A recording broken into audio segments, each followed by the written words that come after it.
Well, hello, North Carolina. Can we just give one more acknowledgement to Coach T here? Never underestimate a public school teacher, but I walked out on this stage unbeknown to me in any way, but the guy who hired me for my first coaching job standing right in front. Coach Allman. All right, we're catching up on this. His kid was my ring bearer and everything in my wedding. But, hey, that's North Carolina. Can I give a big thank you to Mayor Bill Zafar? Thank you, Mayor. And look, you know it, but I want you to know the rest of the country knows it. One of the most decent, compassionate, and visionary people is your governor, Roy Cooper. And can I add to Roy and the state folks here, the local emergency responders, the local folks, and to all North Carolinians, thank you for showing America what it means to be a compassionate neighbor in a time of tragedy over these last few weeks. Thank you all. Tonight I'd also like to welcome, there's a group here that's been traveling the country. These are national security leaders for America. They've been crisscrossing the country. These are retired generals, retired Department of State officials, retired Department of Defense officials, folks that are out there telling people what's at stake in this election. And as Kamala said last night, they're out there and they're talking about a 911 to America because of the danger that Donald Trump proposes to us. So thank you all. Look, to each of you, you could, there they are, they're right here. Thank you guys. Thank you. These are our heroes making the case. I usually say, and it's true, you could literally be anywhere else. But then I hear in this location, I would say, why the hell would you be anywhere else? As a Minnesotan, we talk about the weather a lot, and my God, this is amazing. But look, it is true. You came here, you waited in line, you stood here for one simple and beautiful reason. You love this country. You know that. Look, not like you're counting or not, but it's 12 days to the election. I'm honored to be on this ticket with Kamala Harris.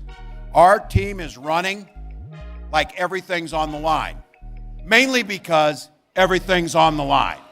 Yeah, we feel it, you feel it. Now, you've heard this, I know, some version of this from the folks you know, friends, family, brothers. Look, we made it through one Trump presidency. How bad could it be? We could get through another. That complacency is dangerous. And the people who know Trump best, who sat beside him in the Oval Office, who were in the Situation Room, are now finding the courage to come out of the woodwork and sound the alarm. As I said, Vice President Harris called it a 911 to the American people. Because these insiders know that Donald Trump of 2016 is not the Donald Trump of 2024. This is a guy who called for the termination of the United States Constitution. These are his words. These are his words. This is a guy who said he would send the United States military after people who don't support him. Donald Trump talks about the enemy from within. Now look, I know I'm at the top of his list, but don't kid yourself, you're on the list too. Anybody who believes the Constitution is more important than Donald Trump's on that list. Now Mark Milley, Trump's chairman of the Joint Chiefs of Staff, a career military officer, has a direct quote that said Donald Trump is the most dangerous person ever that we faced in this nation. General James Mattis, another four-star Marine general, Trump's own Secretary of Defense, agreed wholeheartedly with that. Earlier this week, his chief of staff, four-star General John Kelly, came out and said on the record that Trump is a textbook fascist and he would rule like a dictator. Now, according to General Kelly, who I believe, he said Trump said he needs the kind of generals that Adolf Hitler had. You know, the kind who will do anything. Now, I have to just tell you this. As a 24-year veteran of our armed forces myself, and just as an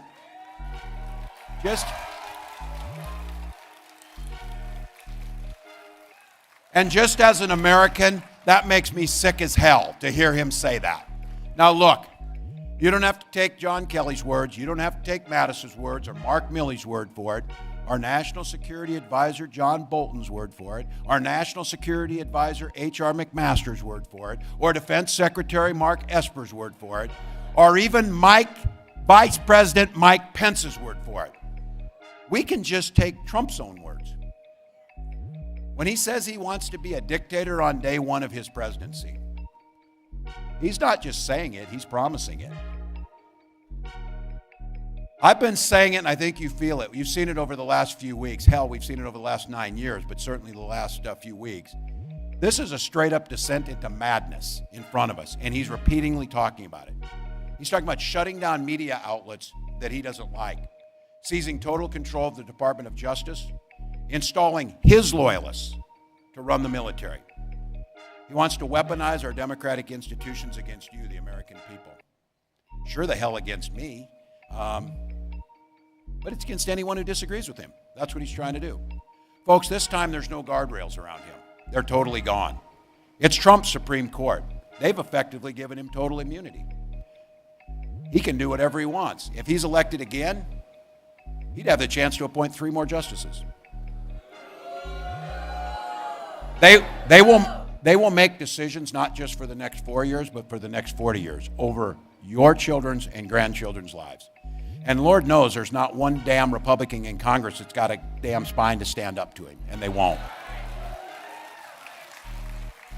So here's the deal, though. Here's the deal. That just means we need to beat him at the ballot box. That's what it means. So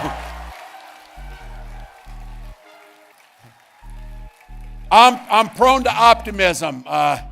Rocky Alman will tell you this. I supervised the damn lunchroom for a lot of years. I know what it means to do that. But look, I know that's some heavy stuff, but it sets the tone for where we're at. But here's the good news.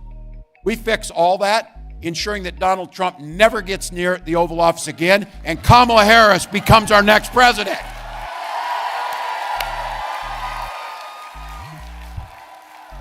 So last night, where she showed up, which was supposed to be a debate, then she showed up when it was a town hall. Donald Trump's nowhere around. She made and said something that I think is absolutely what this is about. She said she's got a to-do list for the American public that they want to see done. He's got an enemies list of the American public. She and I are offering a new way forward, a way where the economy works for each and every one of you. Lower costs for middle-class families, and where everybody gets the opportunity to get ahead, not just get by. And guess what? She's laid out a plan to make it happen. Not a concept of a plan and not some bullcrap that he makes up. So look, the economic plan laid out means 100 million Americans in the middle class get a tax cut, including a $6,000 child tax credit in the first year of a child's life. When they asked J.D. Vance about child care, he just said, ask grandma to do it. When Trump got the question, he just word salad, broken brain, and didn't say shit about it. So, this is not a game. You need people who can actually come up with ideas. And we want to extend the cap on the $35 insulin that goes to seniors now. We did it in Minnesota to make sure everybody has that cap. Some of you aren't gray enough. We got young people here, and that's a good thing. But they're ready. But the gray hairs will tell you that the 2 best things that maybe this country has done in terms of anti-poverty is Social Security and Medicare for people. Protecting them. And Kamala did something that I think is a game changer. And those of us in here, look, I'm caught in this generation. I got a son who turned 18 last weekend, and I got a mother that's going to turn 90 later next year. Those are the people in between. And Kamala is proposing to have Medicare pay for in-home care to keep our parents in their homes longer.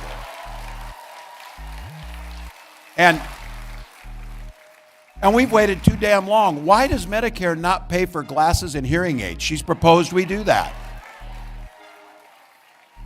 My mom finally got hearing aids. She's a hell of a lot more fun, and now she's part of it. That's what it's about.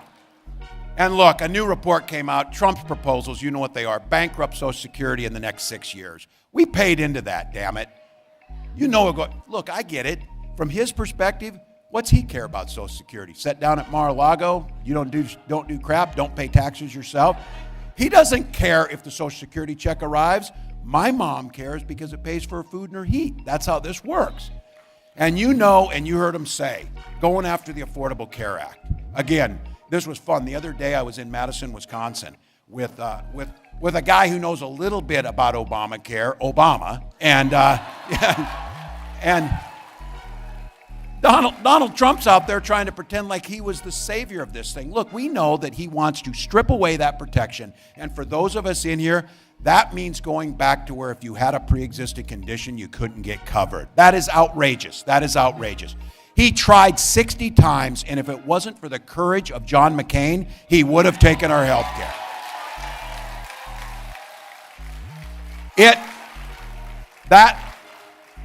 That might be the reason that John McCain's son, Jim, is with us on this campaign. And what we know is folks who have a dream to start small businesses across this country, access to capital for those small businesses is going to matter. That's why she's proposed proposals that put 20,000 grants in people's hands and $50,000 tax credits that go to small businesses, not large corporations that don't pay any tax to begin with. And then for all of you, and this is for the young people, we all had a chance to do this, and they deserve to have the chance to do this, the ability to buy your home and create generational wealth.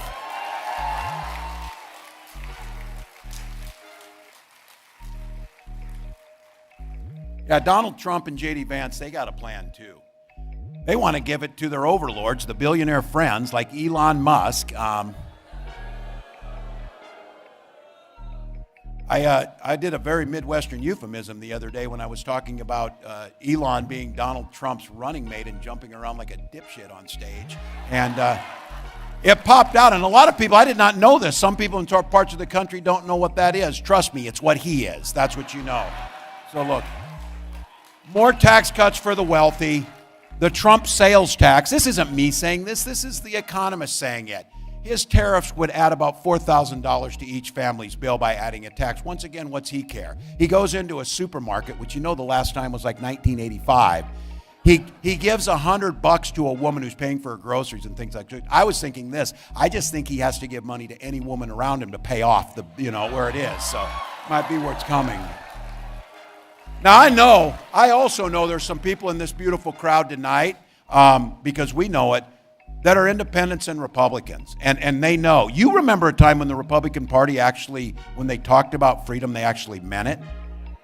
That's not these guys. When they talk about freedom of government to invade your exam room, freedom of government to be in your bedroom, freedom of government to tell you what books to read. Look, I've been saying this, and I know you got it in North Carolina too. Families, neighborhoods, communities, states, countries work better if government and lets you just mind your own business. Mind your own damn business on things. It's a golden rule. Because it's none of government's business. We need to do the things we need to do. We need to make sure people have health care, that they're safe in their communities, that we're making sure we're doing the things that make their lives better, not interfering with them. When Kamala and I talk about freedom for you to make your health care choices, freedom for you to choose about your family, freedom for you to pick the books you want to read. Look, freedom for our seniors after a life of hard work to be able to retire with dignity, with Social Security, with Medicare. And Coach T will back me up, and every teacher and every parent in this room and everybody who cares. Freedom to send our little ones, dress them up in their best clothes, send them to school to be kids, to learn and to have fun and to play. And the freedom to not be shot dead in that classroom when they get there.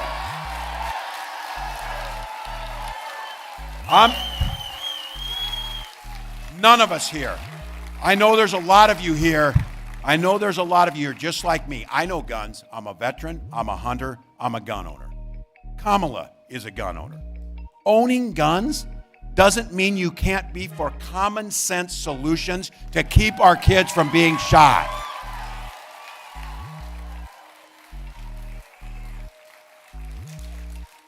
Kamala and I pledge we will uphold the Second Amendment while also upholding our first responsibility, protection of our children and our communities from gun violence.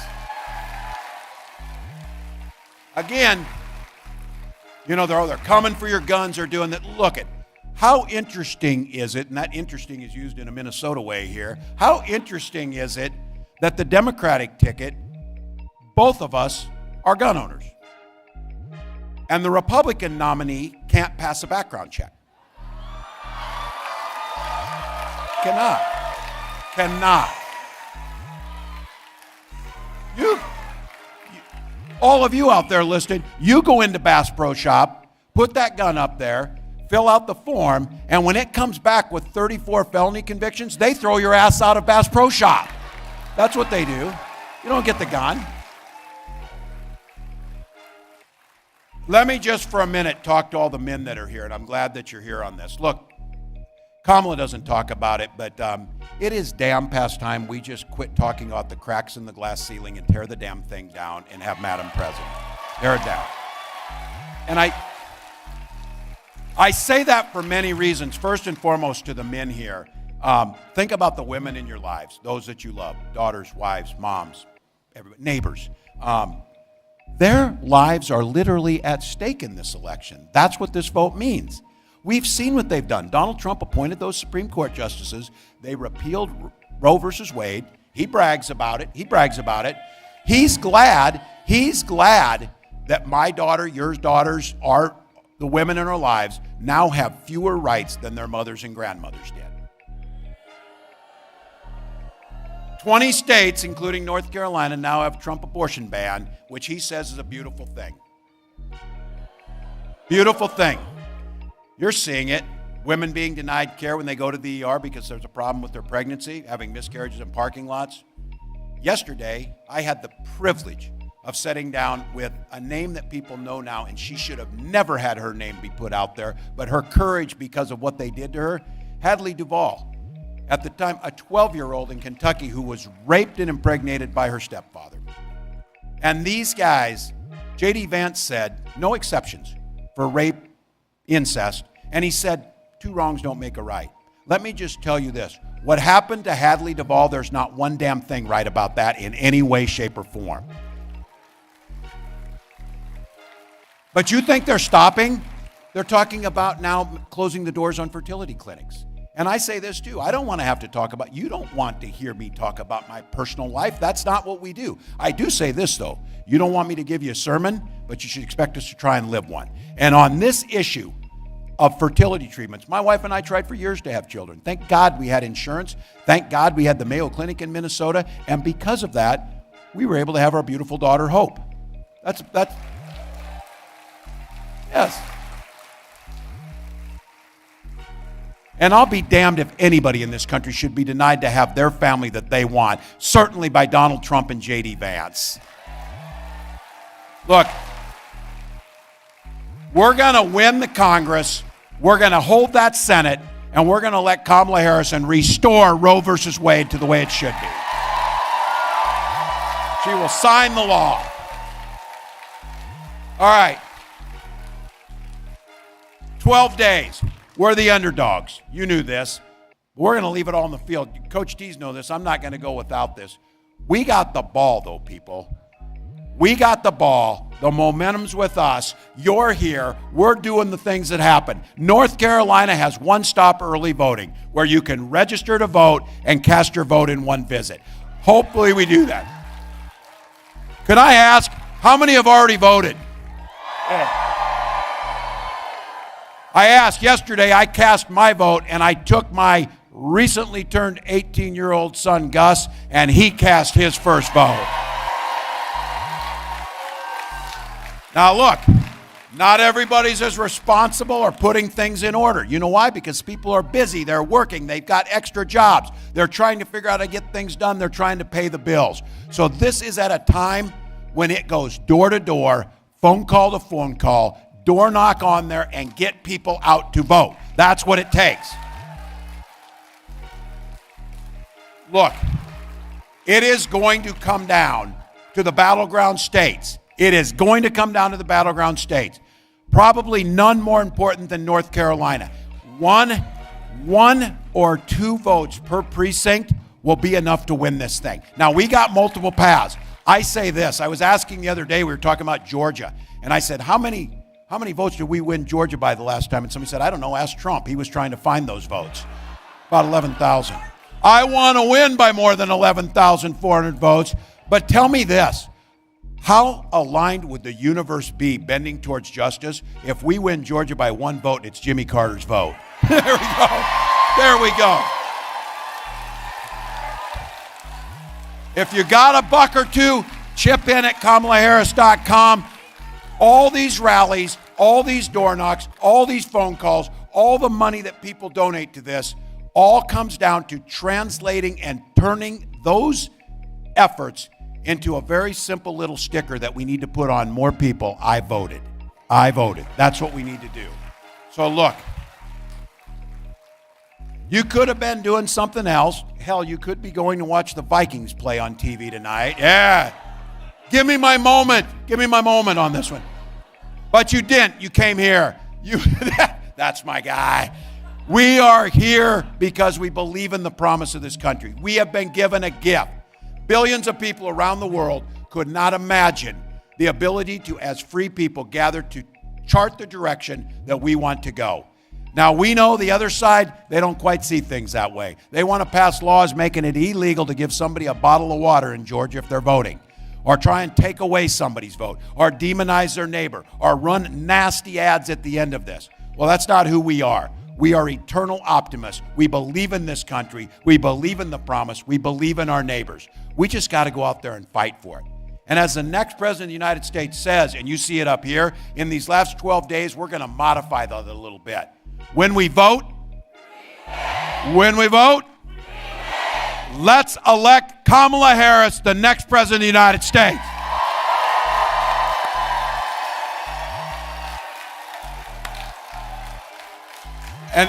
And I got to tell you, the privilege of being on this ticket, the privilege of being with you, and the gift that I've been given, I don't know if any rank up here with this next thing I get to do. I get the privilege, North Carolina, to introduce someone who has been a voice of comfort and of wisdom and of decency for generations. This is a guy, got 6 Grammys, inducted into the Rock and Roll Hall of Fame, Songwriters Hall of Fame, and President Obama awarded him the Medal of Freedom. He's played some of the biggest venues in the world. I would say there's no stage bigger than the Minnesota State Fair Grandstand, which he played, but there's that. And you know that Carolina's always in his mind. Wilmington, please join me, and this is a true privilege, of welcoming an American treasure, Mr. James Taylor.